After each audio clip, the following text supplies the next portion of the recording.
Hey guys, welcome back to Rick's Car and Bike. Here we are in my, I'm going to show you some tools that you're going to need to do that, the camshafts and crankshaft seals on your Volvo. And of course mine was a 2003 2.4T. So, and I want to remind you that it's one of those jobs that it's a tough job to do, that's for sure. And it's a very expensive job. So you take it to a shop, you're looking at some big dollars. Here where I live, it's estimates range between about $2,000 and about $2,400 to do that job. So there's no way I'm going to pay that kind of money for a car that's not worth nearly that much. And I was in a situation where I had a decision. I could sell it cheap, sell it for parts, sell it for junk, or fix it myself. And so I decided, you know what, I'll take it step by step and I'll fix it myself. So that's what I want to help you to do. So a couple of things you're going to need here is you're going to make sure that you have a really good socket set, so some really good quality sockets,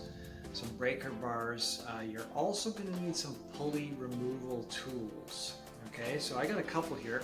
Here's one. This is just it's called a True Power pulley remover set. And you look inside here, I'm just going to show you what this looks like.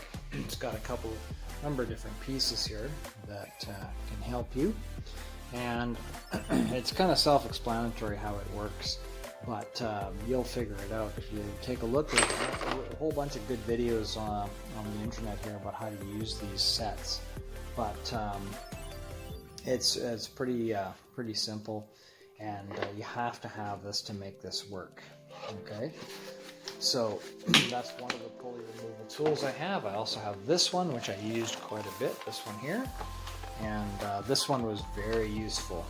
Again, you know, these are both ones I got off Amazon. Not very expensive, 20, 30 bucks, something like that.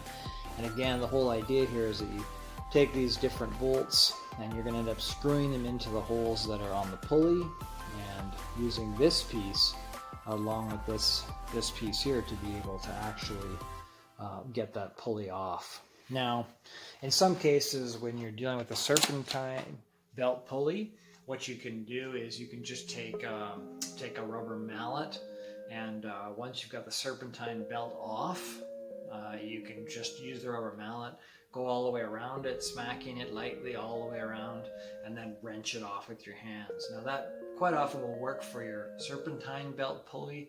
It wouldn't work for mine, so I did need to use a puller on it as well. But certainly when you get beyond that, and now you're actually trying to get the crankshaft pulley off, most likely you're going to have to use a puller like the ones I've just showed you. They work really well. I've had no problem with it. You know, even using expensive ones, 20, 30 bucks did a great job. But you will need that. The other thing you're going to need is a huge socket. So, for example, to get that crankshaft pulley bolt, the nut off, you're going to need a 32 millimeter. Okay, so make sure you've got that. You know, a nice big impact socket like that. This one's 32 millimeter. You're going to have that. Now, some people will say that your impact gun is going to be, you know, it has to be a really powerful one. You know, 400 or more foot-pounds. I didn't find that. I just got one because I got a Mastercraft one. It's 250 foot-pound, which is certainly on the lower end side, weaker side, compared to some of the ones you can buy out there. The air-powered ones is an electric one. Some of the air-powered ones are, you know, 500, 600, 800 foot-pounds, right? But you know, mine came off very easily. I mean, I hit it like twice. Hit it twice, and boom, the nut spun loose. So, you know, you might be in the same situation as me where you don't need a hugely powerful one. Anyway, you're going to need one of those to take it off, as well as to tighten it back up after, okay? So if you don't have that, then you're pretty much going to have a way to lock, you know, that crankshaft so it doesn't turn, because remember, the big thing here is that you've got to keep the two cams, because we've got two cams here and the crankshaft down here. You got to keep them in time. So once you've lined them up with the timing marks, and we'll go outside later and I kind of show you how to go through that.